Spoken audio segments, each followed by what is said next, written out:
Hello, my name is Joseph. I'm here to present you the latest release or forthcoming release by SONNOX in cooperation with the Fraunhofer Institute.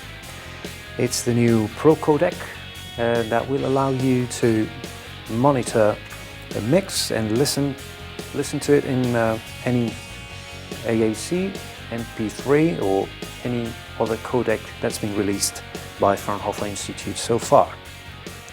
So essentially what we have here is the plugin that we just inserted in my main mix.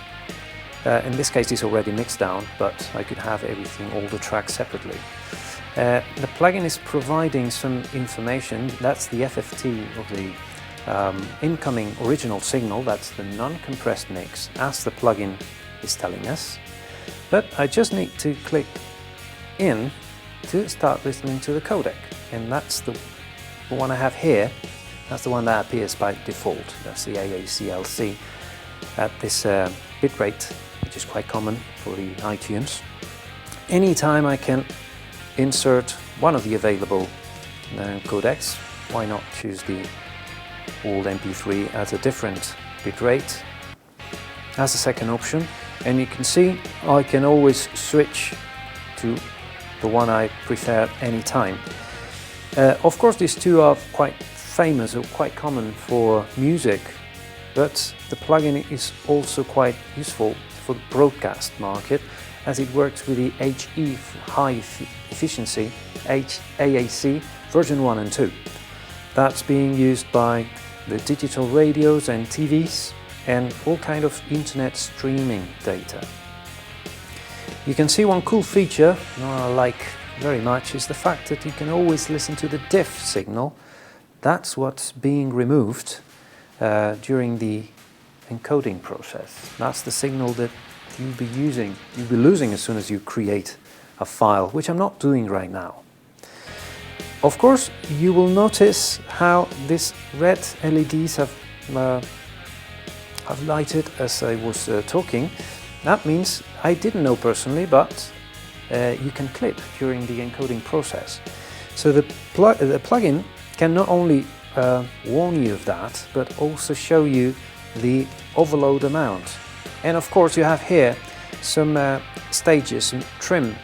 Well, that's a gain reduction stage at the entrance of the encoding process that allows you to compensate exactly by the right amount or by the amount that you decide.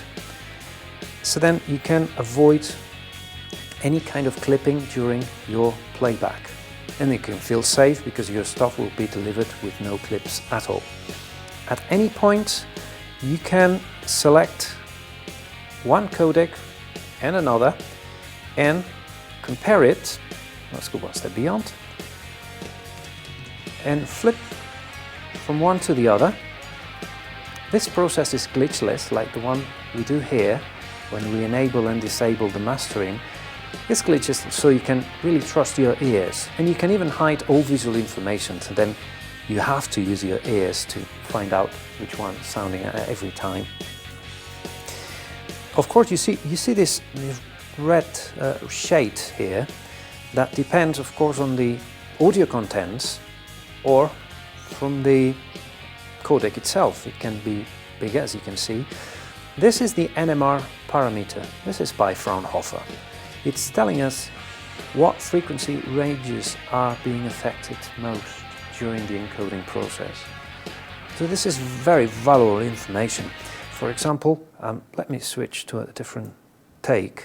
That's some classical recording. This can happen anywhere, and it's valuable information for the mixing engineer to go back to the mix and fix these frequency ranges depending on the codec that's going to be used eventually.